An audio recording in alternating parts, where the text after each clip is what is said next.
1 Samuel 30:6 சொல்லுகிறது, தாவீது தன் இருதயத்தை கர்த்தருக்குள் திடப்படுத்தினான்.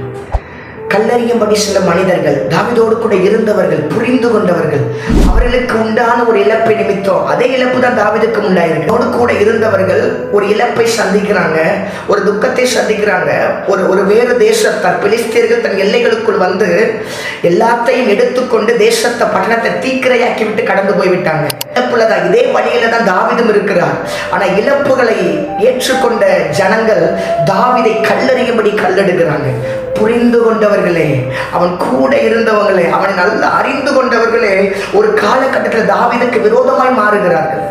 அதே மாதிரிதான் வேதத்துல யோபுவுக்கு உண்டான இழப்பு நிமித்தமாய் அவனுடைய உரு அடையாளங்கள் மாறி இருக்கும் போது அவனுடைய சிநேகிதர்கள் அவனுக்கு ஆறுதல் சொல்லும்படி வந்தார்கள். ஆறுதல் சொல்லும்படியா நல்லா புரிந்து கொண்டவர்கள், நல்லா பேசி பழகினவர்கள் சில நேரங்கள்ல வேறு விதமாய் மாறுகிறார்கள். புரிந்து கொண்ட மனிதர்கள் நம்மோடு கூட பேசப்படுகிற வார்த்தை ரொம்ப பயங்கரமா இருக்கும். அப்படிப்பட்ட சூழ்நிலையில தேவ திட்டத்துக்கு கீழே ஒரு மனுஷன் அடங்கி இருக்கும் போது அமைதலா இருப்பது நல்லது. புரிந்து கொண்ட மனுஷன் நமக்கு விரோதமாய் பேசப்படுகிற வார்த்தைகளுக்கு நியாயப்படுத்தும்படி நாம சில வார்த்தைகளை பேசுவோமே, ஆனால் வார்த்தைகள் ஒருபோதும் நியாயப்படாது, பிரச்சனைகள் வலுக்க ஆரம்பிச்சிடும். அதனால ஒரு காரியத்தை உங்களுக்கு சொல்றேன், புரிந்து கொண்ட மனிதர்கள் நம்மை விட்டு போகலாம், நம்மை அறிந்த மனிதர்கள் நம்மை விட்டு விலகலாம், நம்ம கூட இருக்கிற எல்லா மனுஷரும் நமக்கு தூரமாகலாம். ஆனா புரிந்து கொண்ட மனிதர்கள் நம்மை விட்டு அந்த கால சூழ்நிலையில விலகி போகும்போது நம்மை புரியாத ஒரு ஜனக்கூட்டத்தை தேவன் நமக்காக ஆயத்தப்படுத்துகிறார். வழிகளுக்கு மத்தியில நம்மை அறியாத ஒரு ஜனக்கூட்டத்தை தேவன் நமக்கு ஆயத்தப்படுத்துகிறார். அதனாலதான் சொல்றேன், சில மனிதர்கள் தூரமாய் போவார்கள். தாவீது தன் இருதயத்தை கர்த்தருக்குள் திடப்படுத்தினார்.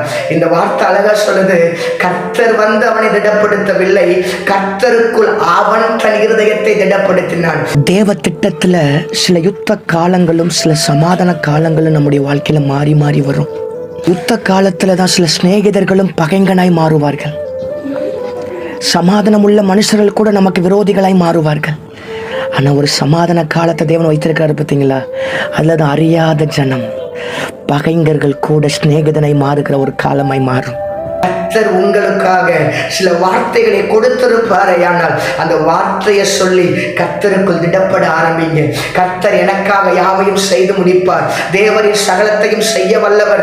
இப்படிப்பட்ட வார்த்தைகளை சொல்லி யோபு கர்த்தருக்குள் திடப்பட்டான், தாவீது கர்த்தருக்குள் திடப்பட்டான். நான் நம்புறேன், நீங்க கர்த்தருடைய சமூகத்துல வழிகளுக்கு மத்தியில பேசப்படுகிற அத்தனை வார்த்தைகளும் நிச்சயமாகவே நடக்க ஆரம்பிக்கும். நீங்கள் புரியாத ஒரு ஜனக்கூட்டம், உங்களை அறியாத ஒரு ஜனக்கூட்டம் உங்களை தேடி